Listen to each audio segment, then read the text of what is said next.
ไฟราคะพาเกิดเนาะได้รูปร่างกายแต่ว่าไฟในโลกเผาร่างกายที่เกิดอันเกิดจากไฟแห่งราคะคนเฮาเวียนว่ายแต่เกิดก็เพราะว่าไฟราคะอันนี้ตัวเกิดขึ้นมาแล้วส่วนมากเขาสิมองข้ามความเจ็บความป่วยเขาสิยานเฉพาะความตายเนาะเกิดขึ้นมาแล้วนี่คนเฮาบ่ค่อยใส่ใจเรื่องความเจ็บความป่วยเด้สิใจเรื่องย่านความตายแม้แต่เด็กน้อยเกิดมามีไหมก็ย่านตายเนาะเขาคือเขาฮู้ได้จังไดเด็กน้อยดำปี1 2ปีนี่พ่อบอกโอ้อะได้นี่ย่านตายดิแม่นบ่ล่ะแต่ถ้าไปเล่นขึ้นต้นไม้หรือเล่นน้ำตากฝนเล่นขี้ดินเปื้อนโคลนสิถ้าพ่อแม่ว่ามึงสิบ่มึงสิไข้มึงสิบ่สบายสิบ่ย่านเด้เนาะนั่นแหละบ่ย่านถ้าว่าเป็นนั่นเป็นนี่มากนะเห็นบ่มึงสิตายย่านตายเนาะจังว่าไฟราคะพาเกิดได้รูปร่างกายอันนี้ขึ้นมาแล้วแต่ว่าไฟในโลกนี้กับเผาร่างกายอันที่เกิดขึ้นมาคนเฮานั่นเกิดขึ้นมาแล้วบ่ย่านเจ็บย่านปวดย่านป่วยอีหยังย่านตายแต่ว่าในความตายนี่เฮาสิหนีจังใดก็บ่พ้นหาเครื่องป้องกันยังไงก็ไม่ได้สุดท้ายแล้วก็ต้องตายแต่ว่าในความตายนั้นย่านแต่บ่ย่านเกิดบัดนี้แม่นบ่มันแปลกประหลาดบ่ย่านตายแต่บ่ย่านเกิดหาเครื่องป้องกันความตายป้องกันจังได๋ก็หาเครื่องป้องกันบ่ได้ดอกสุดท้ายก็ต้องตายอยู่ดีแทนที่มีชีวิตอยู่นี่จักหาเครื่องป้องกันการเกิดเนาะคือเฮายอมรับความตายได้แล้วนี่โดยเฮาก็ต้องอาศัยธรรมะอาศัยฟังธรรมของพระพุทธเจ้าอาศัยการได้ยินได้ฟังอาศัยการฝึกหัดปฏิบัติเพื่อป้องกันการเกิดเพื่อเฮาสิดับไฟแห่งราคะเมื่อดับไฟราคะได้แล้วไฟโทสะก็ถูกดับตามไฟโมหะก็ถูกดับตามเหมือนกันแต่จังว่าเฮ็ดจังใดเฮาสิดับไฟแห่งราคะโทสะโมหะได้เพื่อเป็นเครื่องป้องกันการเกิดบ่แม่นป้องกันการตายถ้าป้องกันการเกิดได้แล้วการตายก็บ่มีสันตัวเนาะนั่นแหละจังว่าตอนนี้ขณะนี้เฮายังมีชีวิตอยู่นะทุกคนที่ได้ยินได้ฟังธรรมคือความยอมรับความตายนี่บ่แม่นยอมรับแบบเว้ากระแทกกระทันกันหรือเว้าเสียดสีกันเด้เฮาสิยอมรับแบบยินดีเลยพอใจเลยแล้วก็โดยบ่มีข้อตกเถียงโดยดุษฎียภาพโดยบ่คิดสิหาวิธีป้องกันการตายอีกแล้วมีแต่ยอมรับมันพวกเขามีชีวิตอยู่ตอนนี้ก็หาเครื่องป้องกันการเกิดซะคือการทรงอารมณ์มันเป็นกุศลสังสมสิ่งที่มันเป็นกุศลไปตลอดอันใดที่มันเป็นประโยชน์ต่อสาธารณกุศลกระทำสิ่งนั้นนั่นแหละสิเป็นเครื่องป้องกันการเกิดของเฮาอีกบ่คิดเรื่องร้ายๆการคิดเรื่องร้ายนั่นน่ะไฟโทสะก็มาจากไฟราคะเหมือนเดิมเพราะว่ามันบ่ได้ดังใจราคะคือความยินดีพอใจในรูปร่างลักษณะตาทางรสต่างๆกลิ่นต่างๆเสียงต่างๆและกระทบสัมผัสทางกายนี่คือไฟแห่งราคะไฟตัวนี้บ่ได้มีเปลวไฟบ่ได้มีความร้อนที่เอามือไปจับต้องได้เอาใจจับต้องเห็นบ่ไฟตัวนี้ร้ายยิ่งกว่าไฟในโลกที่มันเผาไหม้บ้านเรือนที่มันเผาไหม้ร่างกายเฮาไฟตัวนี้ร้ายกาจกว่า ไฟคือราคะนี่ เมื่อไม่ได้ดั่งใจที่ตัวเอง ปรารถนาและต้องการแล้วไฟคือโทสะบันดาลโทสะเกิดการกระทำทั้งกายและวาจาได้บัดมันก็ละนั่นแหละโดยไม่รู้สึกตัวไฟคือโมหะว่าเฮาถ้าเฮารู้จังซี่แล้วบ่จำเป็นต้องไปหาแนวป้องกันการตายหรอกคือยอมรับมันเลยป้องกันการตายนี่ป้องกันจังได๋ก็บ่อยู่ป้องกันจังได๋ก็หนีบ่พ้นต้องตายความจริงพระศาสดาแสดงมาล่ะนานนั่นแหละแต่ว่าพวกเฮายังเกิดขึ้นมาแล้วพวกเฮายังอยากได้อยากดีอยากมีอยากเป็นเลยบ่ได้ใส่ใจธรรมะคำสอนเนาะบ่ได้ใส่ใจธรรมะคำสอนบ่ได้นำออกไปมีความเชื่อว่ามีแต่ความเชื่อได้บัดเชื่อว่าถ้ามีทรัพย์สมบัติหลายๆคนมีเงินหลายๆสิเฮ็ดให้เจ้าของมีความสุขได้เนาะมีความเชื่อว่ามีความสุขเพราะว่ามีเงินรวยมีรถยศถาบรรดาศักดิ์อำนาจได้มีคนไปซ่วงใส่เห็นบ่นี่เข้าใจว่าจังซี่นี่คือความเชื่อแต่ว่าพอเห็นความจริงในขณะที่มันเป็นทุกข์ขณะใดทุกขณะที่หาเห็นบ่ล่ะแม้ความเกิดเป็นทุกข์นั่นทุกข์เพราะว่าหยังหิวร้อนหนาวก็ต้องหาเครื่องมาป้องกันหิวป้องกันร้อนป้องกันหนาวหิวร้อนหนาวแล้วก็ทุกข์เพราะว่าเจ็บไข้ได้ป่วยนี่ก็หาเครื่องมาป้องกันการเจ็บปวดป่วยแต่ว่าใจบ่ยอมรับเด้บ่ยอมรับหิวบ่ยอมรับร้อนบ่ยอมรับหนาวคิดหาแต่เงินทองเพื่อให้ตัวเองรวยแม่นบ่ล่ะจังซี่เด้ถ้ากูมีซุมนี้กูสิบ่เป็นแบบนี้แต่ว่าบ่คิดถึงตอนนี้ดอกตอนที่มันป่วยตอนบ่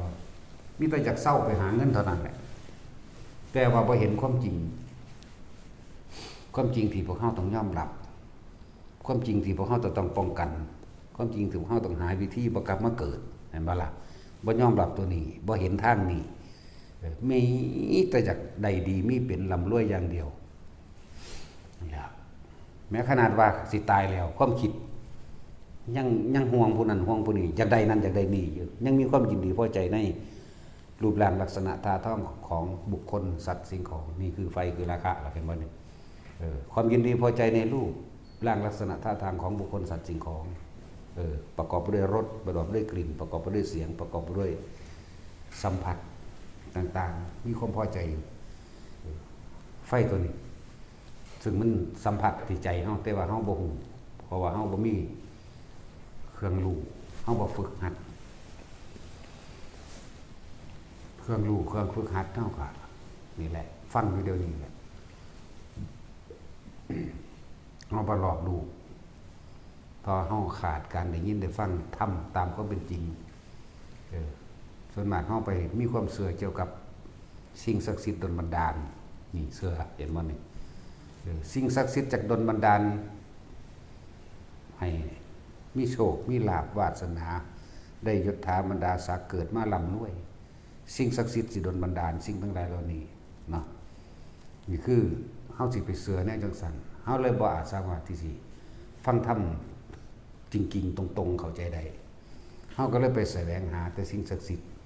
ดลบันดาลแม้กระทั่งพระพุทธรูปก็กลายเป็นสิ่งศักดิ์สิทธิ์เข้าใจบ่ล่ะคือจักให้เพิ่นดลบันดาลแม้พระสงฆ์องค์นั้นองค์นี้ที่เขาเจ้าได้มีสื่อมีเสียงก็แล่นไปเขาเจ้าดลบันดาลไปขอนั่นแหละเข้าใจบ่ล่ะโอ้ยมันนี่ขอพึ่งพาบารมีครูบาอาจารย์พึ่งพาหลวงปู่หลวงตาเห็นบ่พึ่งพาหลวงพ่อนี่แหละนะบ่ให้ทุกข์บ่ให้ยากบ่ให้เจ็บบ่ให้ปวดบ่ให้ป่วยเบิ่งผู้ขาเด้อดูแลรักษาผู้ขาเด้อมีไหมนี่คือความเชื่อเดี๋ยวนี้จักบ่ล่ะนี่คือความเชื่อทั้งหลายเรานี่ปิดบังกบเกลื่อนความจริงทั้งบัดที่ตัวเองสามารถทำความรู้แก่งในตนเองได้แต่ว่ามันบ่ฟังบางคนบ่รู้หยังเลยจนตายไปแล้วก็ไปเกิดเป็นหยังก็ไม่รู้นั่นบ่ล่ะตั้งแต่เกิดมานี่บางคนบ่รู้จักเลยในการทำบุญทำทานการสวดมนต์บ่จักฮอดเขาใส่บาตรเด้มันธรรมดาเด้บ่แม่นแค่มุม ในโลกประเทศไทยหรือประเทศศาสนาพุทธอย่างเดียวเลยอ่านเบิ่งกว้างๆสถานที่ที่บ่มีพุทธศาสนาเลยบ่จักอีหลีเด้ถึงกันนั้นบัดนี้มองเข้ามาในมุมศาสตร์พุทธศาสนาเกิดในพุทธศาสนาขนาดนั้นยังมาถามว่าเขาเฮ็ดหยังกันฮือพระเป็นร้อยย่างบิณฑบาตเขาเฮ็ดหยังหั่นโอ้เงิดคักเงิดจนว่าบ่อาจสามารถมีคำเว้าออกมาตอบโต้ได้เลยถูกเลยปัญญาเฮา คือบ่มีปัญญาเลยเฮาเบิดเลยมันจะเอาหยังมาเว้าเฮ็ดหยังนั่นบ่ล่ะป้าโตคน4-50ปีบ่ฮู้จักว่าเขากำลังใส่บาตรตักบาตรกันเขาเฮ็ดหยังหั่นเขาเฮ็ดหยังหั่นป้าโต เงินบ่ล่ะคน4-50ปีบ่รู้แนวจังซี่เนี่ยนั่นแหละครับเฮาบ่สั่งสมสิ่งที่มันเป็นบุญเป็นกุศลที่บอกว่าบ่แม่นของง่ายเด้อเกิดขึ้นมาแล้วสิมาพบพ่อพระพุทธศาสนาบ่แม่นของง่ายเลยเกิดขึ้นมาแล้วสิมาเห็นหนทางของผู้รู้หนทางแห่งความตื่นรู้ตามความเป็นจริงถ้าบ่สั่งสมไว้แต่ตอนนี้นั่นแหละบ่สั่งสมอีหลีเด้นี่แหละคนอยู่แถวนี้แหละขี่มอเตอร์ไซค์ซ้อนกันมา2ผัวเมียเขาเฮ็ดหยังหั่นเขาเฮ็ดหยังหั่นป๊าดโตมันเป็นหินมาเกิดบ่มันแนวใดเนาะหรือมันเป็นสังเสชะคนก็บ่ฮู้จักสังเสชะอีกแหละพวกนี้บ่มีสมองเด้รู้จักบ่พวกนี้สัตว์บางจำพวกสังเสชะนี่บ่มีจิตบ่มีวิญญาณแต่ว่ามีความรู้สึกมีบ่มีปัญญาจักว่าแล้วก็บ่มีความจำพวกนี้บ่มีความจำบ่มีความรู้อันอื่น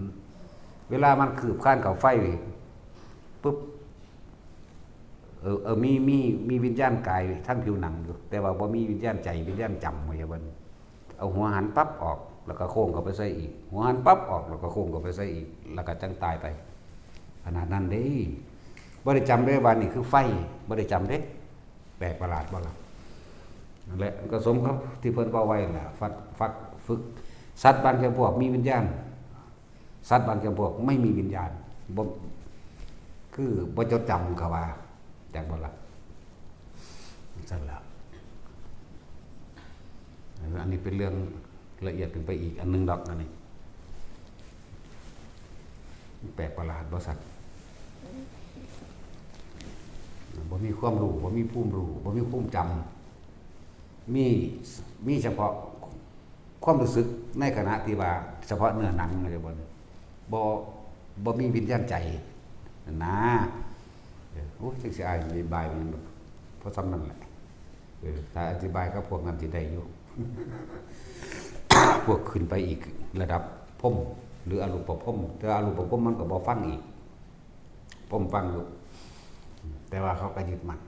พรหมที่เขาตายไปโดยการเข้าฌานเจริญฌานอย่างต่างๆที่เขาบ่ฟังความจริงบ่ฟังธรรมะที่เขาบ่ได้สั่งสมธรรมะเขาสิก็บ่ฟังคือกันเขาว่าของเขาเที่ยงแล้วเป็นนิพพานเขาแล้วนะตอนนี้ก็บ่ฟังคือกันนั่นล่ะพวกสัตตทิฏฐิและอุเฉททิฏฐิทั้งหลายมันเป็นแบบนั้นนี่เฮาก็บ่เข้าใจดอกถ้าบอกว่าสัตตทิฏฐิกับอุเฉททิฏฐิเนาะทิฏฐิ62อย่างพวกเฮาก็บ่เข้าใจอีกต้องไปอธิบายระดับพรหม ตอนนี้เฮาเป็นท่านไปก่อน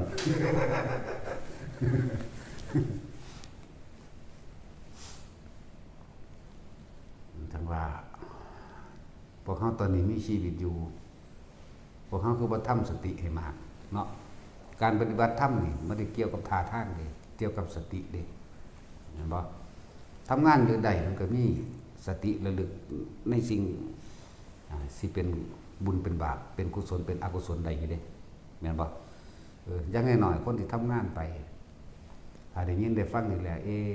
สั่งสมสิ่งที่มันเป็นกุศลสิ่งดีก็ละอกุศลออกไปสัพพปะปัสสะอากรนังกุตระสูปสัมปทานั่นแหละบางอย่างเฮาบ่ทันเข้าใจหยังผู้ที่คิดถึงแต่บทสวดมนต์นี่แหละบางคนก็ได้นะโมตัวเดียวนะนะโม3จบก็นะโม100จบไปเลยนะโมตัสสะภะคะวะโตก็ว่าไปโลด บางคนได้เฉพาะพุทโธกับพุทโธพุทโธพุทโธรั่วไปโหลดนึงน่ะในเรื่องอื่นว่าสังสมถึงเป็นกุศลบ่ให้บาปอกุศลมันเข้ามาได้อันใดก็บาไประลึกนึกถึงนั่นแหละอันก็ว่าไปเดี๋ยวบ่เข้าใจอีกเฮาท่องอันใดๆเฮาก็เอานั่นมาเป็นบทระลึกนึกถึงสิ่งมันเป็นกุศลบ่ให้อกุศลเข้ามาแทรกอกุศลรังเกียจคนนั้นเกลียดคนนั้นอิจฉาคนนั้นอิจฉาคนนี้นั่นแหละนี่เรียกว่าอกุศลแล้วก็ชักจูงชักชวนกันมาคุยกันเรื่องนินทาวาลายกาวตูคุยกันเพื่อให้เกิดแตกแยกเพื่อให้เกิดเป็นพรรคพวกเพื่อให้เกิดเป็นอัตตาตัวตนนะว่าไปนั่นแหละบัดนี้ถ้าคนที่สร้างสมกุศลเรื่อยๆมันก็สิเลือกคบหรอกก็สิเลือกคบจะบอกคนที่สร้างสมกุศลเหมือนกันคนลอยคนหนึ่งมีคนธรรมะอยู่2 คนคุยกัน2 คนใช่ป่ะล่ะเลยคุยสิ่งสร้างสมสิ่งนึงเป็นกุศลคือบ่เบียดเบียนทำลายให้ผู้ใดเสียชีวิตหรือทรัพย์สินกุศลคือบ่อิจฉาริษยาผู้ใดกุศลคือโมทนาสาธุกับบุคคลที่กระทำคุณงามความดีทั้งหมดนี่เอิ้นว่ากุศลนั่นแหละมันว่าสร้างสมสิ่งเหล่านี้คุยก็คุยเรื่องจังซี่บ่ไปคุยคือคนพาลเลยพวกคนท่านพาลทั้งหลายนี่สร้างผู้นั้นสร้างผู้นี้อยากได้คือผู้นั้นอยากได้คือผู้นี้แล้วหาเรื่องใส่ร้ายป้ายสีเขาเพื่อให้เขาเสียหายชีวิตทรัพย์สินเด้มันบ่ล่ะแล้วคนพาลมันหลายกว่าอยู่แล้วเนาะจับกันเป็นกลุ่มเป็นก้อนพวกนั่งกินตำบักหุ่งน้ำตะลุมตะลางกันน่ะเว้าพื้นผู้นั้นผู้นี้นั่นน่ะเป็น10เนาะบ่ฮู้จักเหน็ดเหนื่อยเด้พวกนี้บ่รู้สึกว่ามีกำลังมากบ่จักคั่นเด้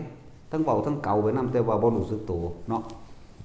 มดแดงกัดกับเก่าไปเลยยุ่งกัดกับเก่าไปเลยพี่มันมั่นในอารมณ์พี่เห็นบ่ใน7-8 คนนั่นแหละพ่ออีกนึงปวดเหี่ยวไว้เฝ้าไปเหี่ยวนั่นอีห่านคักๆนี่เป็นตาสั่งนี่ก็เว้ากันใน7-8 คนคือเก่านั่นแหละนี่มั้ยเรียกว่าอกุศลมั้ยมันบอกให้แต่ผู้อื่นลูกมันคักอุ้ยมึนคือหยังนี่ว่ากระซุบกระซิบกันนั่นบ่กูก็ว่าคือมึงถ้าเขาเปิดประตูห้องน้ำป้องแป้งจะรักมันมาแล้วว่าเด้ของจริงบัดละมื้อนี้นั่นแหละเรียกว่าอกุศลเรียกพวกคนพาลแต่พระพุทธเจ้าเพิ่นจึงให้เลือกคบ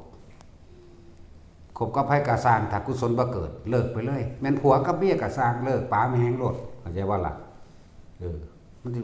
พาไปทุกข์ไปยากมันสิพาไปเกิดไปตายอีกคือเก่าเด้อจังซั่นนั่นนำพาทางจิตเท่านี้แหละนำพาทางความเสื่อความเห็นเท่านี้แหละไปผัวกับเมียที่เพิ่นว่าถ้าศรัทธาก็คือความเห็นบ่ตรงกันสรุปลงหากันบ่ได้ศรัทธาบ่แม่นแต่แปลว่าความเชื่อเด้ความเชื่อก็คือความเห็นนั่นแหละยักษ์ว่าความเห็นบ่ตรงกันบ่เป็นไปในทิศเดียวกันอยู่กันบ่ได้ปาโลดถ้าผัวกับปาเมียกับปาแมงโลดผัวก็เลยหาเอาไม่ก็ได้ดอกเนาะหาเอาผู้มันความเห็นตรงกันเนาะตาจุยเอาไม่ว่าเจ้าเอาโลดเนาะเอาโลดว่าแต่มันงามถ้าขี้ลายคืออันเก่าเจ้าอย่าเอาเจ้านี่นิสัยบ่ดีลูกเขาเจ้าเลี้ยงมางามๆแม่นบ่เจ้าไปเลี้ยงลูกเขาเจ้าจังไดจังเปเปดออกแบบนั้นเกี่ยวเลี้ยงลูกเขาเจ้าบ่ดีเลี้ยงลูกเขาเจ้าให้ขี้ลายแม่นบ่ซั่นปุ้งหน้าเป็ดหลังเตเสะอยู่อิหยังก็เลยจังซี่มันก็คือกันนั่นแหละเขาเจ้าเลี้ยงมางามๆเป็นตาจอกเป็นตาหักคือหยังไปเลี้ยงจังไดจังเป็นคือขี้เกียจหาวนี่เป็นคือขี้เกียจป่วยนี่เว้ยตาสินมันนั่นแหละวันไผละเลี้ยงนั่นใดมันคือฮิปโป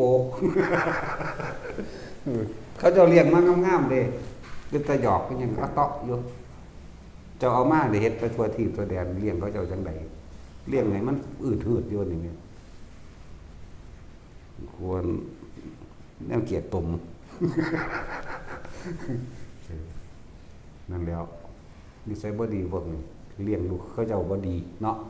เลี้ยงให้มันงามขึ้นไปเรื่อยๆนั่นก็ไข่อันนี้เรียกไงว่าเออันตะปึงด้วยก็เลยปัญญาคอนมันนั่นแหละบ่มากกับเตอคือกันนั่นแหละตั้งแต่15 16 ปีก็พอเป็นตะบึงหรอกตั้งแต่15ตอนนี้มัน50แล้วมันเป็นตาเด้ปัญญาคอนด้วยกันเลี้ยงจังได๋มันคือนั่งพันธุรัตน์แท้เจ้าบ่ได้คาถากินดามณีบ่ได้อยู่ได้ล่ะว่าเราก็หาขายของจนถูกบ่ได้หาจนรวยหาตัวใดยังเป็นหนี้ไปหลายหาจนถูกนั่นแหละคาถานั่งยักกับหมูขี่ดอกกันนั่นบ่แม่นคาถากินดามณีกินดามณีตกๆได้ยากเขาสิซองสวดคาถากินดามณีเด้อเนาะสิมีแนวมาซอยเด้เห็นปะอันนี้คาถานั่งหยักขมูขีหาใส่เส้นดีจนชิดซ้ายธรรมดาบอกว่ามันคาถากินดามานี่เรียกคาถายักขมูขีคือเด็กกึ่งฟึ่งอยู่เพราะพวกโจเคยเห็นปะกึ่งฟึ่งตากระสือวันนี้น่าบรรยายหัวก็ยงหยองสีสวมเป็นพันโอ้ยแต่15 16 ปีก็เป็นตาเบิ่งจักน้อยดอกเนาะเดี๋ยวนี้ว่าเป็นตะหยอกเด้แต่เล็ดตัวแน่เฮาก็สิหาใหม่จัก2 เม็ดมาหยอกเอ๊ะน่ะเล็ดตัวมันมีผู้หยอกนั่นบ่เนาะเขาเล็กน้อยยังเป็นตะหยอกอยู่เด้คือตุ๊กตาอยู่นั่งกวักเนี่ยเพิ่นก็เลยแต่ว่าจะไปเอาขมูขี่กวักเด้ถ้าพ่อเดี๋ยวเลาะขายของใส่หนีอยู่เลยบ่เบิดเปลี่ยนมันล่ะนี่บ่ล่ะด้านอุดมทรัพย์ด้านโสธรเจ้าบ่ได้คาถากินดามานี่พวกเจ้าเลยเป็นหนีมาตลอดเจ้าได้คาถานั่งหยักขมูขี่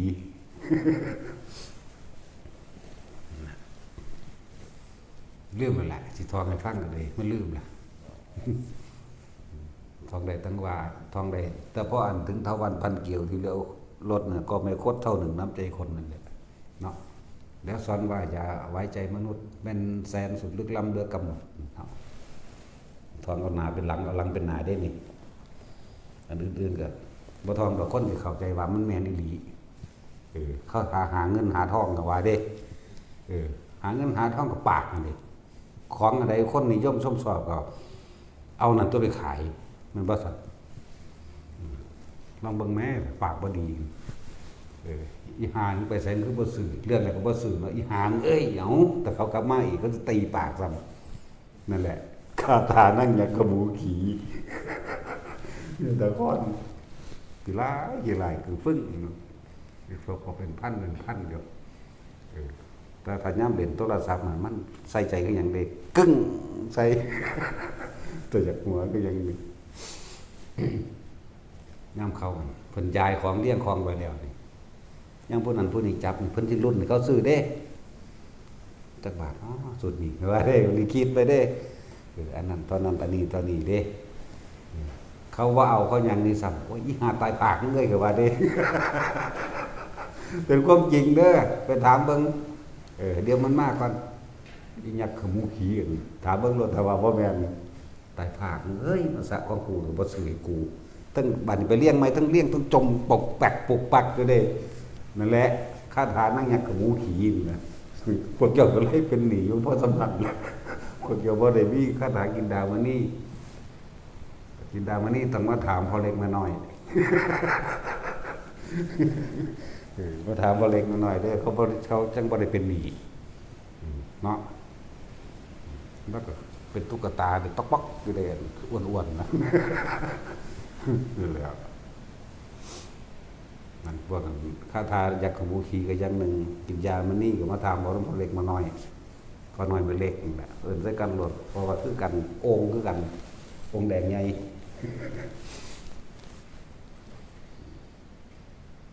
เกิดมาแล้วไม่แต่หาอยากได้อยากดีอยากมีอยากเป็นอยากมีอำนาจคิดว่าได้นั่นได้นี่แหละสิมีความสุขไปก็เลยเนาะคิดว่าได้รถแบบนั้นแบบนี้ก็สิมีคิดว่าได้สอยได้ทองก็สิใส่ไปอวดไปอ่างเนาะไปบ้านหลังใหญ่ๆติดแอร์ติดหยังเขาว่าไปดิว่าเขาถึงความจริงเพราะพวกมันรวยๆ100 ล้านพันล้านมันก็เป็นหนี้10,000 ล้านด้วยกันนั่นแหละอยากบอกล่ะมันก็เป็นหนี้10,000 ล้านไปเบิ่งตะเปลือกภายนอกเขาอยากแลนอดเซาะเอานั่นเอานี่ไปให้เขาคิดว่าสิอาศัยเขาได้ความจริงเด้อมีแต่คนทุกข์คนยากเด้อคนบ่มีเด้เอาของไปให้คนรวยๆอยากไปอาศัยพึ่งพาบารมีเขาอยากให้เขาซอยนั่นนี่มันบ่เคยซอยมันมีแต่เอาของกินเจ้ามันแม่นบ่ล่ะอันใดดีของป่าของหายากจังสินะที่หาได้ตัวเองหาได้เอาไปฝากเขาพวกนั้นพวกนี้ว่าเอาหน้าเด้คิดแล้วก็คิดว่าสิให้เขาซอยเด้นะ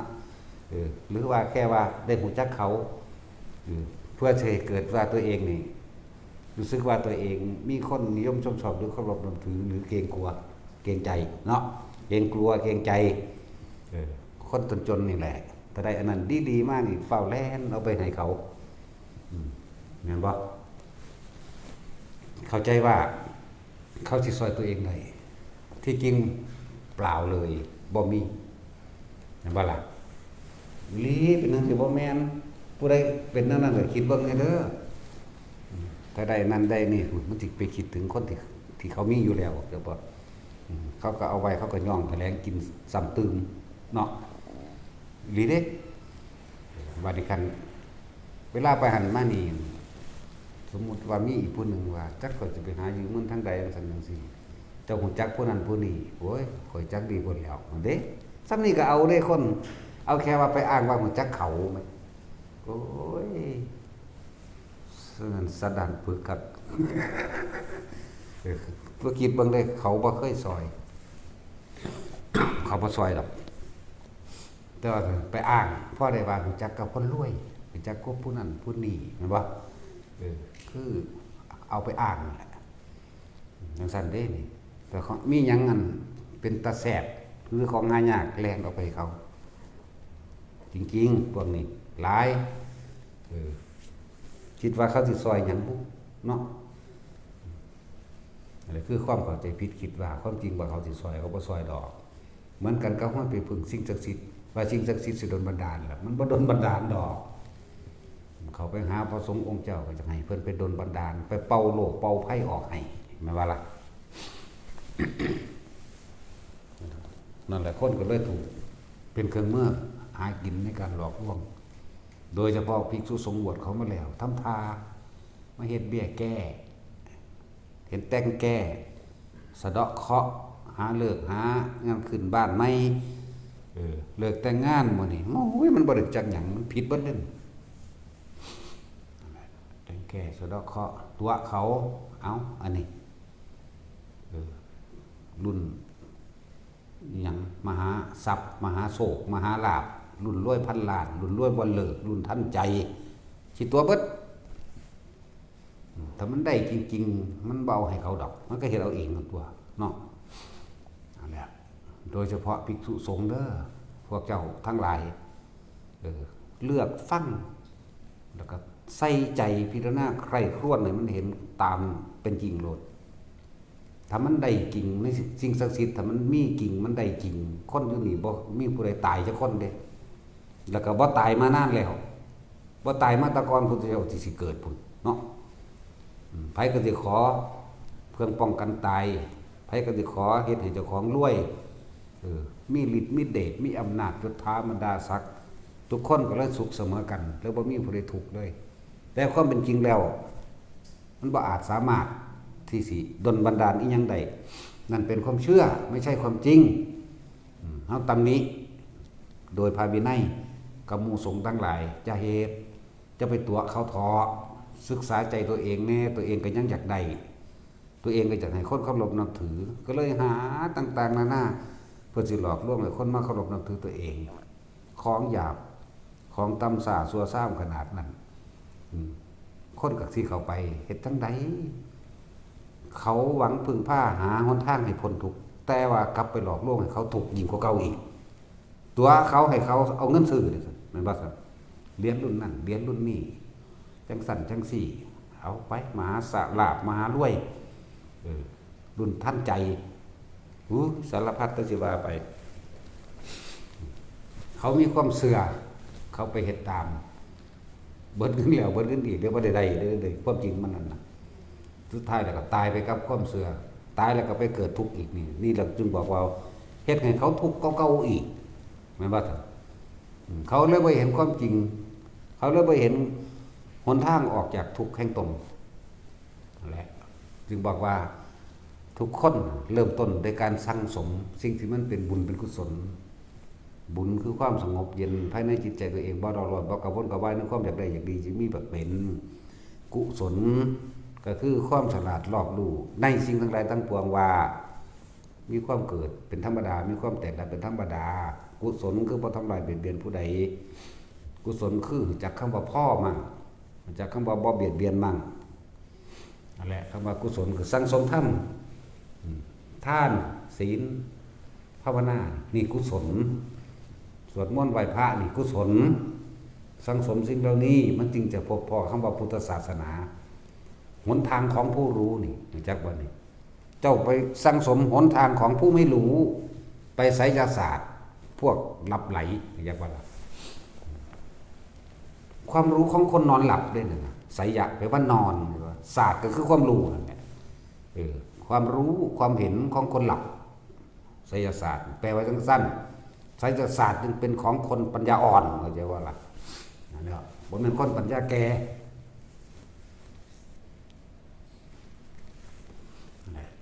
อันนี้ถ้าเฮาสิว่าหมู่ภิกษุสงฆ์พากันเลิกเฮ็ดซะสักลิงสักไล่สักหมูสักหมาสักอีเกียแม่นบ่ครับสักหัวหมาสักเสือหัวขาดมันนี่แม่สักขี้เข็บสักแม่งอดเอาไปเบิ่งเด้อแต่ว่าบ่แม่นในตนในโตนสักนกเนาะวันก็มีวันไหว้ครูก็ต้องท่าฮ่าขึ้นเตะกระโดดโลดเต้นโลกอุปทานเด่นเมื่อเปิดเสียงคือจะเสียงสวดมนต์อันเป็นอึกระทึกนี่เขาว่าล่ะคือลักษณะพวกสวดพัดใจจังสิขึ้นได้บัดกึกกักขึ้นว่าจิตใจมันตะต่ำลงไปคิดว่าเจ้าของเป็นเสือก็แสดงออกเป็นเสือเกิดกระโดดก้มยอมไปคิดว่าเจ้าของเป็นลิงก็กิ๊กแก๊กโดดขึ้นไปตามเสาไม้โดดไปเห็นว่าล่ะพวกคิดว่าเจ้าของเป็นนาคเป็นงูลอยไปได้บัดนี้เฮ็ดหัวฟูไปนี่แล้วอุปทานจิตมันสั่งสมแต่สิ่งทั้งหลายเหล่านี้เป็นสัญญาอารมณ์ความรู้สึกว่ามันเป็นมโนปรุงแต่งนึกภาพไปของเป็นเสือก็ข้านเป็นเสือไปจักวัน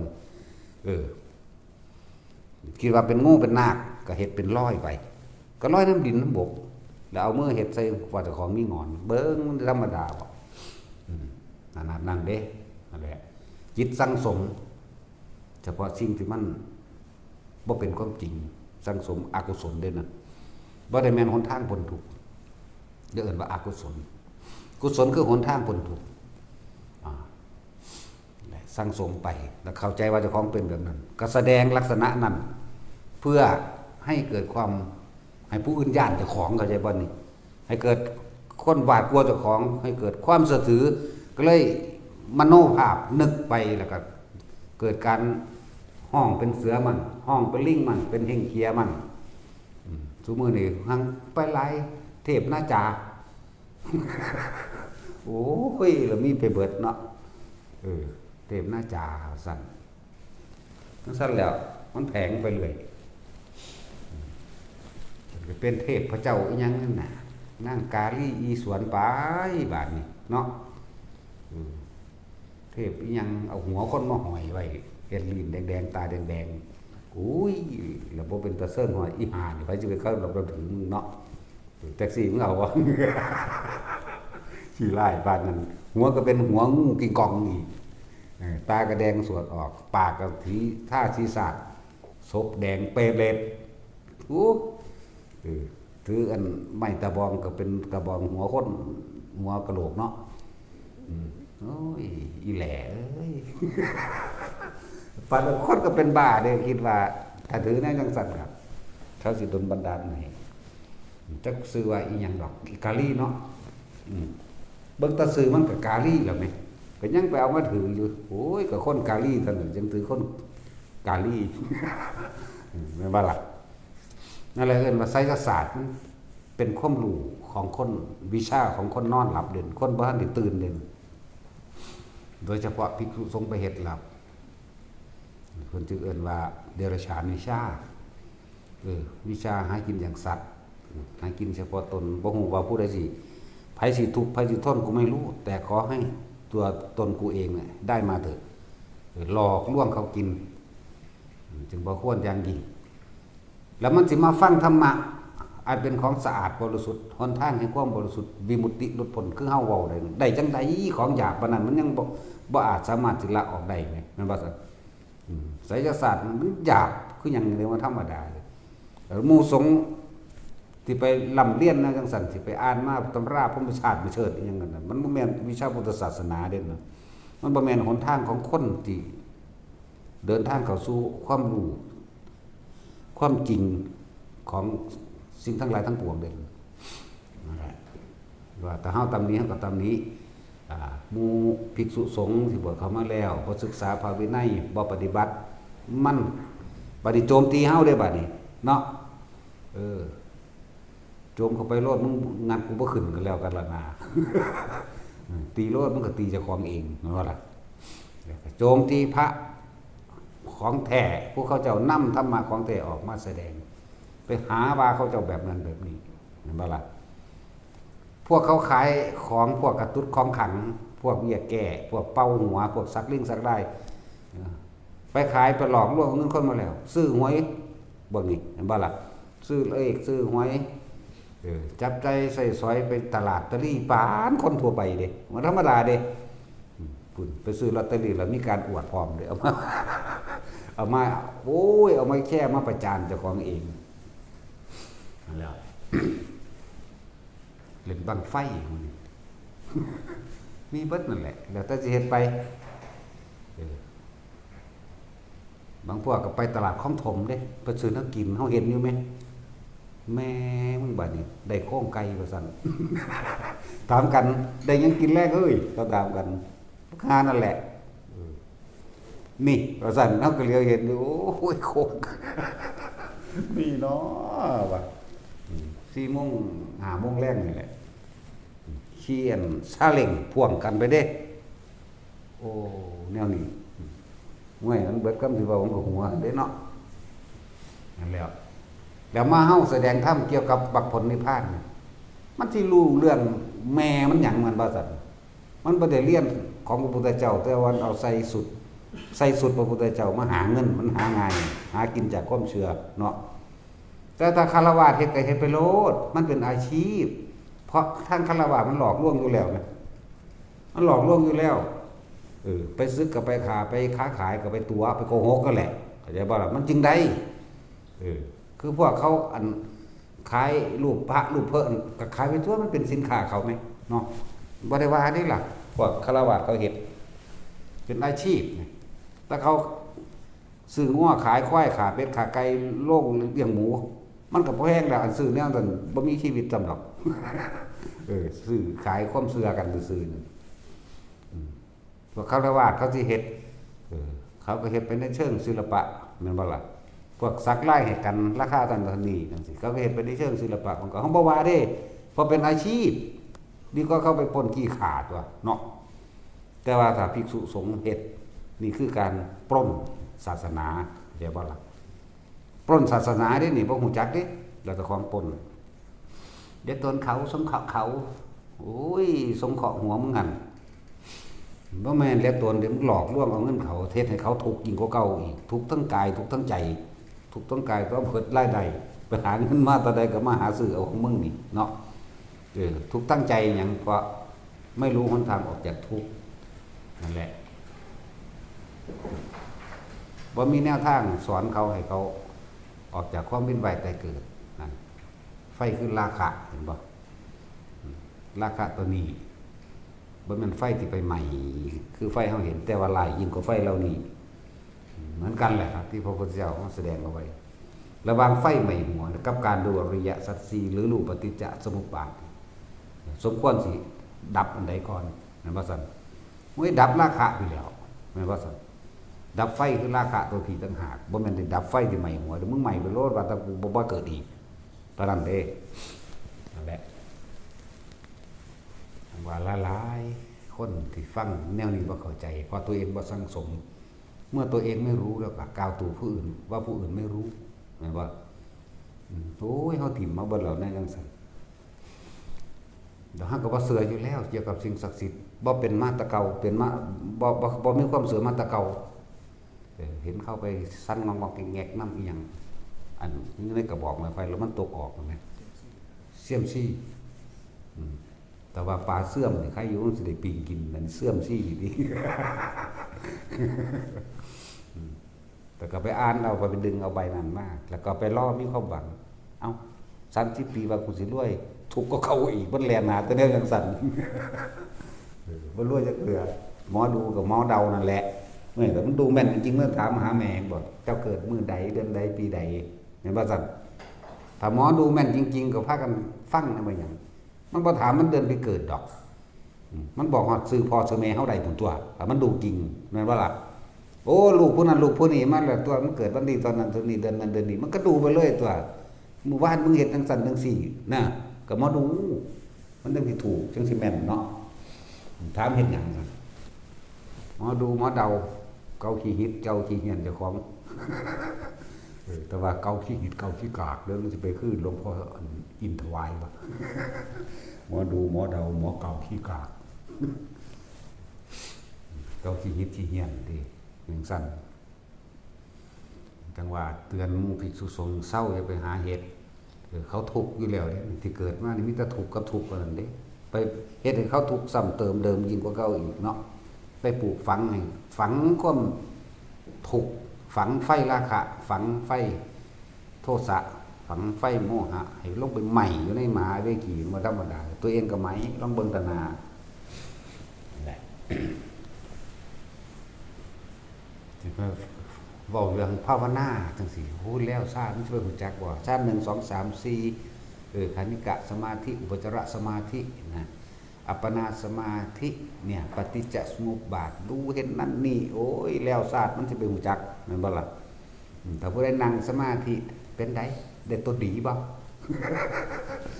เนาะแต่ว่าได้สิฝันดีบ่อาจารย์สั่นโอ้ยอีหามเอ้ยมึงมาถามกูหยังมึงบ่ฟังกูเลยบ่ก็ยังว่ากูบ่ฝัน กูค่านอนหลับแม่นบ่ล่ะกูก็เลยบ่ได้ฝัน ก็ค่านอนหลับอยู่มึงก็บ่ได้ฝันเลยมึงติเป็นบ้าฝันทั้งๆที่ยังตื่นอยู่เนาะนั่นแล้วบางคนก็มาถามว่าบ่มีของดีบ่โอ้ย ของดีก็อยู่ในหูดังนั่นแหละยังว่ามันก็บ่รู้จักเด้หูหาละคนบ่ธรรมดาเด้มันนั่งแบบเอ้าเพิ่นคือบ่มาหาเฮาซั่นเบ้ยปานว่ามันเป็นเจ้านายกู จังซั่นแล้วเพราะว่ามันชินเพราะว่าหยังพวกภิกษุสงฆ์ทั้งหลายเหล่านั้นเรียนเดรัจฉานวิชามาแล้วหรือแล่นไปเป็นทาสรับใช้เขาจักบ่ล่ะทาสรับใช้กิเลสตัณหาทั้งเขาทั้งของเองนั่นแหละแต่ก็พากันไปเฮ็ดขันน้ำมนต์ขึ้นจูดเทียนขึ้นเนาะเฮ็ดขันน้ำมันเฟือดนั่นนี่โอ้ยมันเอาแนวซ่อนไว้ตั้งดีมันก็งัดไปงัดมานี่เห็นบ่นี่มันก็เฟือดไปเฟือดมาพุ่นโอ้ยขังอาจารย์นี่ดีว่าซั่นดีหีแม่มึงบ่ นั่นแล้วมีเทคนิคจักก็นั่นแล้วสิเพิ่นไปชินเด้อซั่นเพิ่นไปชินเพิ่นสิชินว่าเพิ่นสิมาดูดวงมาลดน้ำมนต์ว่าซั่น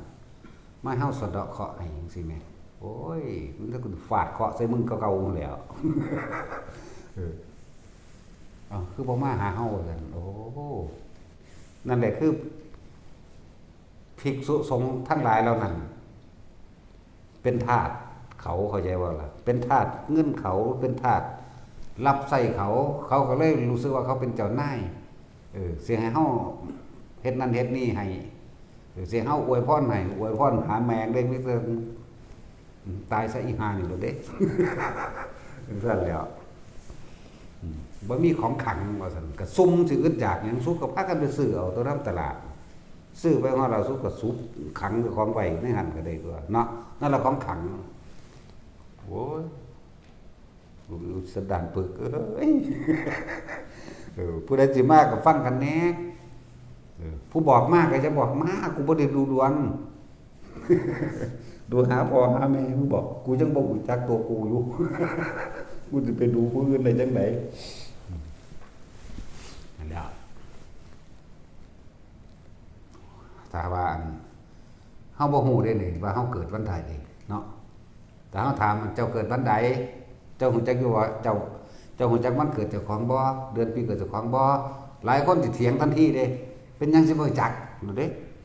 นี่คือความบ่รอบคอบนี่คือความฟังบ่เป็นเนาะเกิดวันที่เท่านี้วันนี้เดือนนั้นปีนี้เห็นเด้ถ้าถามว่าไผบอกพ่อกับแม่บอกถ้าผู้แม่ตายหมอบอกหรือตากับยายบอกปู่กับย่าบอกมันบ่ซั่นนี่แหละความละเอียดอันนึงจักว่าล่ะทุกคนเกิดมานี่บ่ฮู้จักว่าเจ้าของเกิดวันใดวันที่เท่าไหร่เดือนอะไรบ่ฮู้จักปีไหนไม่รู้ถ้าผู้อื่นไม่บอกเข้าใจว่าล่ะแล้วผู้เขารู้บ่เหมือนกันครับกับเฮาบอกว่าการเกิดเป็นทุกข์เพราะหิวเพราะร้อนเพราะหนาวสาเหตุแห่งทุกข์ของพวกเจ้าคือความอยากของพวกเจ้าเองนี่แหละเอิ้นว่าผู้รู้บอกจักบ่ล่ะเหมือนกันกับอันผู้อื่นบอกพวกเจ้านั่นแหละเขารู้วันเกิดพวกเจ้าว่าเกิดวันนั้นวันนี้เขาฮอดไว้รู้เวลาก็พ่อกับแม่เจ้านั่นล่ะรู้จักว่าล่ะเทียบเป็นวันเกิดความเข้าใจถ้าผู้รู้บอกแล้วบ่ได้พวกเจ้าก็ตั้งเสือแม่นบ่ล่ะคือเสือว่าเจ้าของเกิดวันที่1เกิดวันจันทร์ที่1เดือนมกราจังซี่แม่ปีพศนั้นพศนี้ตัวเองจริงๆบ่รู้เด้นั่นนะว่าผู้อื่นบอกได้จึงรู้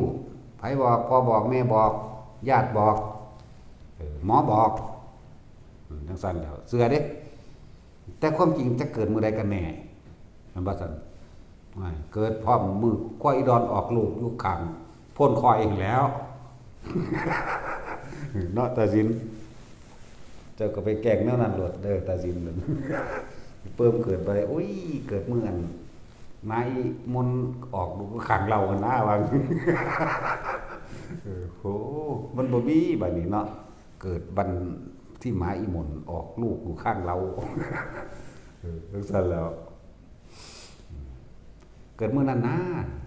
เกิดมื้ออันควายดอนออกลูกอยู่ข้างพ่นคอยจังซั่นแล้วมันบ่มีวันที่แต่มื้อจังซั่นเนาะมันบ่อาจสามารถบันทึกได้นั่นแหละถือว่าให้พวกเฮาเกิดมาแล้วนี่เฮาหนีบ่พ้นเด้ตัวตายมันบ่พยายามสร้างเครื่องป้องกันความเกิดแต่เครื่องป้องกันความตายบ่ต้องไปสร้างถ้าสร้างเครื่องป้องกันความเกิดได้แล้วเครื่องป้องกันความตายมันก็ป้องของมันเองครับมันยังล่ะการว่างราคะตัณหาอุปาทานนี่แหมมันก็บ่เกิดถึงตัวนั่นแหละเมื่อใดที่เฮาปรารถนาสุขทุกข์นั้นไม่ปรารถนาแต่ทุกข์ก็ย่อมติดตามดุจดังเงาแม่นบ่ล่ะเมื่อใดที่เราวางตัณหาคือความอยากเมื่อนั้นแหละสุขจึงจับได้มาแม่นบ่ล่ะจังซี่แล้วฟังบ่เข้าใจดอกแต่ว่าพวกเฮามีชีวิตอยู่การทำสติให้เกิดขึ้นทำให้บ่อยทำให้มากทำให้ชินทำให้เป็นดูนังญาณก็แค่การใส่ความคิดนึกถึงลมหายใจเจ้าของนั่นเด้บ่ได้เป็นของแบกบ่ได้เป็นของหนักบ่ได้เกี่ยวกับตากแดดหรืออยู่ในห้องแอร์ลมฝนอยู่ที่สตินึกมากนึกถึงลมมันนึกถึงความรู้สึกในกายตนเองมันนี่แหละกุศลอันสูงสุดนี่แหละเครื่องป้องกันการเกิดถ้ามันป้องกันการเกิดได้มันบ่เกิดแล้วมันก็บ่ตายถึงตัว บ่ต้องไปหาเครื่องป้องกันการตายหรอกเฮ็ดเครื่องป้องกันการเกิดนั่นแหละเมื่อบ่เกิดแล้วก็บ่ตายเมื่อเฮาบ่เข้าไปสิ่งของสิ่งใดสิ่งหนึ่งเฮาก็บ่มีการสูญเสียทั้งตัวแม่นบ่ล่ะเป็นเพราะว่าเฮาเป็นเจ้าของเด้เฮาจึงเป็นเฮาจึงสูญเสียลูกกูตายแม่นบ่ล่ะผู้นั้นตายผู้นี้ตายหน้าปลากูเบิดนั่นแหละนั่นซั่นแหล้วถ้าเฮาเป็นเจ้าของสิ่งใดสิ่งหนึ่งเฮาก็ต้องสูญเสียสิ่งนั้นไปแต่เฮาบ่เป็นเจ้าของสิ่งใดเลยเฮาก็บ่มีเนี่ยอันใดจะสูญเสียแม้แต่ร่างกายตนก็บ่มีจะบ่ล่ะบ่มีการสูญเสียมันซั่นแหละโอ้ยถ้าสิเว้าทำละเอียดปานนี้บ่เข้าใจดอกเนาะจังว่ายากหนักหนาเด้เกิดตามระหว่างตามกลางพุทธศาสนาเกิดอยู่กับผู้รู้แนวทางการปฏิบัติตนหรือหนทางอันพ้นออกจากการเวียนว่ายตายเกิดแท้ๆถ้าตัวเองบ่สั่งสมไว้มันบ่ได้เห็นง่ายๆเลยกินจะมานาฬิกาได้คุยกับพระพุทธเจ้าได้ต่อรอดต่อเถียงกับพระพุทธเจ้าแต่ว่าบ่ได้น้อมนำกับว่าเจ้าแห่งผู้รู้ตามความจริงมาใส่ตนเองเมื่อเกิดกลายเป็นตัวของมันหลงนั่นบ่ซั่นลงสู่นรกมหาเวกีไปเลยเทวทัตมันนั่นแล้วอาชาติศัตรูมันนี่มาคันธิยะจันทกุมารสุปพุทธะพวกแผ่นดินโฉบเว้าเรื่องพวกแผ่นดินโฉบเนี่ยเอาขนาดเกิดพร้อมพระพุทธเจ้าแท้ๆเปลี่ยนความเห็นนิดเดียวนึงเด้พวกเจ้าเอ้ยมันอยู่ที่จิตนี่เด้ทุกอย่างทุกสิ่งร่วมอยู่ที่จิตนี่เกิดกับจิตบ่เกิดกับจิตนี่แหละจักว่าล่ะมีความเห็นนิดเดียวนึงเด้เปลี่ยนความเห็นนิดหน่อยนึงแต่เทวทัตถ้าพวกนั้นเห็นตามพระพุทธเจ้าสอนเปลี่ยนความเห็นมันเป็นสัมมาทิฏฐิมันก็พ้นนั่นแล้วมันบ่เปลี่ยนตีมันถึกใหญ่เนาะอยากใหญ่อยากเด่นอยากดังอยากเก่งกว่าไผจังซั่นแล้วแต่พวกเจ้าเห็นตามมันทั้งแห่งการดับทุกข์สัมมาทิฏฐิก็มีความเห็นตามความเป็นจริงเท่านั้นเด้อบัดมันว่าล่ะมีความเห็นตามความเป็นจริงมาทิฏฐิสมาสังกัปโปดำริคือการคิดตามความเป็นจริงดำริคือตาเฮาเห็นปุ๊บมันสิมีความคิดแต่คิดหยังกระจ่างต้องคิดไปตามจริงนั่นแหละหูจมูกลิ้นกายกระทบสัมผัสความคิดเกิดขึ้นก็ต้องคิดไปตามความเป็นจริงจากบ่เป็นคิดปิดๆคิดที่บ่จริงนั่นแหละเขาเจ้าแปลว่าเขาเจ้าก็แปลตามบาลีซื่อเนาะสัมมาทิฏฐิความเห็นโดยชอบธรรมแม่นหยังชอบธรรมยังได้แปลคำว่าธรรมอีกเด้ชอบตามความเป็นจริงแน่ธรรมแบบความจริงนั่นเห็นตามความเป็นจริงของทุกชีวิตสรรพสัตว์เห็นตามความเป็นจริงของสิ่งทั้งหลายทั้งปวงเห็นตามความเป็นจริงสัตว์ทั้งหลายที่เกิดขึ้นมาแล้วที่บ่แก่บ่เก็บบ่ตายบ่มีตายทั้งนั้นนี่นะเห็นจริงแบบนี้มันหลายดำริชอบดำริก็ได้แปลอีกดำริก็คิดนั่นแหละเข้าใจบ่ล่ะอันนี้เขาจึงแปลให้เข้าใจง่ายขึ้นมีความเห็นตามความเป็นจริงความเห็นแหลกสัมมาทิฏฐิแปลสันสัมมาสังกัปโปดำริกับว่าคิดอันเกิดจากตาหูจมูกลิ้นกายใจของเจ้าของเองให้คิดไปตามความเป็นจริง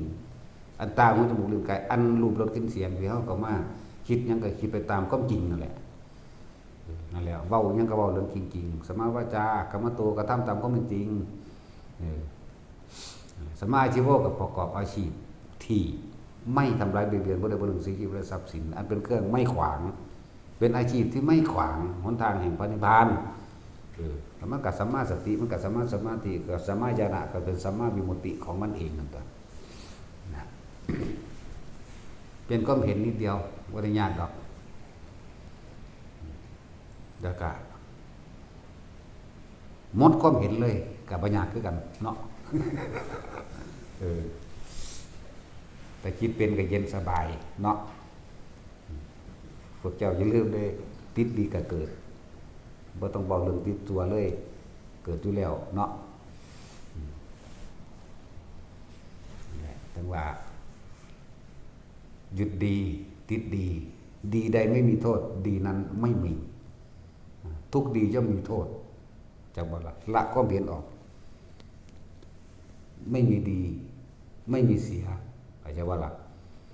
แต่เหตุทั้งใดเขาจะไม่มีทั้งดีแล้วก็ไม่มีทั้งเสียทำยังไงดีใดจึงจะไม่มีโทษอยู่ในลมหายใจหมดความคิดว่างความเห็นแต่เขายังมีความเห็นว่าผิดมีความเห็นว่าถูกมีความเห็นว่าจริงมีความเห็นว่าไม่จริงมีความเห็นว่าบุญมีความเห็นว่าบาปมีความเห็นว่ามีพวกเขาเกิดตามสิ่งที่มีต้องละความบ่มีอย่างออกบัดทุกอย่างคือบ่มีเป็นแค่คำเบาเข้าใจบ่ล่ะมันสิเหนือคำเบาทั้งปวงอยู่ในหูดังไปหูดังมันนั่นแหละเห็นไปเถอะในลมหายใจเฮาเองบ่ต้องไปหาตรงอื่นดอกอยู่หั่นแหละค่อยๆคืบคลานไปคนพวกหยาบๆกระทำหยาบๆมันสิฟังสิ่งนี้ได้เข้าใจได้จังได๋แม่นบ่ล่ะดีใดไม่มีโทษดีนั้นไม่มีดีทั้งหลายทั้งปวงย่อมมีแต่โทษทั้งนั้นเพราะมันเป็นติดดีเข้าใจว่าล่ะทั้งสั้นแล้วเขาต้องว่างต้องว่างก็เป็นแค่คำบอกเลยดิว่างจริงๆบุคคลผู้เข้าถึงนั่นแหละจะรู้เองโดยตัวเองเมื่อเข้าสู่ผู้รู้แล้วผู้รู้ก็ไม่รู้ว่าดุสัยอีกต่างหากเด้ผู้รู้ก็ไม่มีเพราะมันไม่มีผู้รู้อยู่ที่ไหนเนาะผู้รู้ก็จักดุสัยคือกันเด้นั่นแหละโอ้ป่านนี้แล้วก็โลถึงสิไปเข้าใจพวกปลุกเสกเลขยันบอกหวยบอกเบอร์สะเดาะเคราะห์แหะน้ำมูกน้ำมุนน้ำมันไปหาซื้อหวยลอตเตอรี่ลอตเตอรี่ใส่เงินไปในทางที่บำรุงบำเรอราคาแห่งตนมันฟังบ่เข้าใจได้แนวนี้แต่มันก็ว่าเฮาขวางอีกต่างหากก็ถูกต้องเนาะขวางไผขวางมัน เพราะมันให้ขวางแต่เขาเว้าให้พวกฆราวาสคฤหัสถ์เด้ออาชีพพวกเจ้าสิเอาพระรุ่นนั้นรุ่นนี้มาขายก็เป็นเรื่องอาชีพบ่ต่างกันดอกกับขายผักขายปลาน้ำตลาดแม่นบ่ซั่นแม่ค้าตั้งตลาดด่ากันเรื่อง